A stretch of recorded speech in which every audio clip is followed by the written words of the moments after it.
মান্নার আকর্ষণীয় অভিনয়। ওই পাবলিক ভাইরা, 1971 সালে এদেশের মানুষ যুদ্ধ করে এই দেশটারে স্বাধীন করছিল। 30 লক্ষ রক্তের শহীদ, 30 লক্ষ শহীদের রক্তের বিনিময়ে, 2 লক্ষ বাবদের ইজ্জতের বিনিময়ে, সম্পদের বিনিময়ে অর্জিত হয়েছে আমাদের এই স্বাধীন সর্বভৌম সোনার বাংলাদেশ। কিন্তু এই দেশ সাইকে এখনো অন্যায়, অবিচার, দুঃশাসন হাজারি বন্ধ হয়নি। এই দেশে বিধার নির্ণয় করে চাকরি হয় না, এই দেশে টাকার বা নির্ণয় করে চাকরি হয়। যারা 4 লাখ 5 লাখ 10 লাখ টাকা ঘুষ দিতে পারে তা করে চাকরি হয়, আর যারা ঘুষ দিতে পারো না তাদের চাকরি হয় না।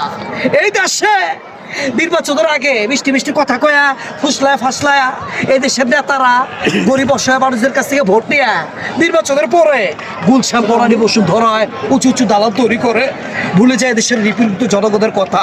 এই নেতা আত্মা করে চরিত্র ওই যে যদি এরকম হয় তাহলে এদেশের গরিব মেহনতি কর্মজীবী মানুষেরা কই যাব ওই শুয়োরের বাচ্চা।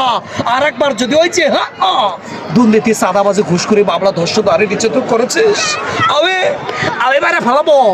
আমার মাথা নষ্ট, আমার কি যে কষ্ট, আমার মাথা নষ্ট, আমার মনে বড় কষ্ট, আমার মাথা নষ্ট, আমার মনে বড় কষ্ট।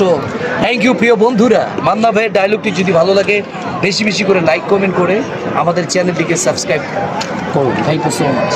থ্যাংক ইউ ভাইয়া।